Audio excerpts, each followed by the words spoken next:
10 जून 2026 को प्रधानमंत्री नरेंद्र मोदी लगातार लोकतांत्रिक तरीके से चुने गए प्रधानमंत्री के रूप में जवाहरलाल नेहरू का रिकॉर्ड पीछे छोड़ देंगे। लेकिन इस रिकॉर्ड के साथ एक और बहस भी जुड़ी है। 1952 में भारतीय लोकतंत्र अपने शुरुआती दौर में था।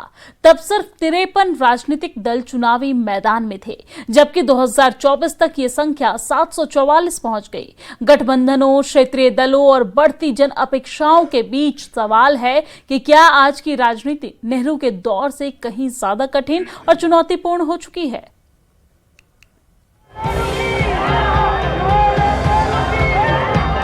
लोकतंत्र की असली ताकत उसकी विविधता होती है।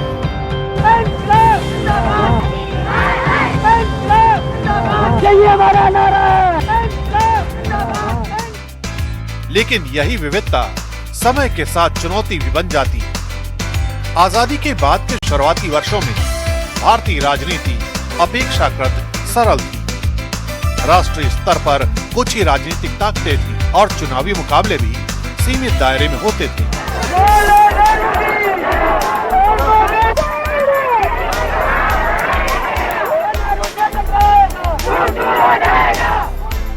लेकिन जैसे जैसे देश बढ़ा, समाज बदला और राजनीतिक आकांक्षाएं सामने आईं, वैसे वैसे राजनीति का स्वरूप भी बदलता गया।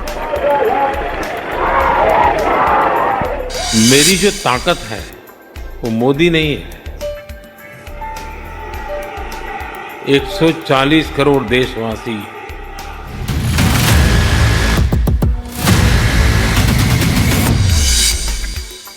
1952 के पहले आम चुनाव में देश में केवल 53 राजनीतिक दल चुनावी मैदान में थे। लेकिन 2024 तक आते आते ये संख्या बढ़कर 744 तक पहुंच गई।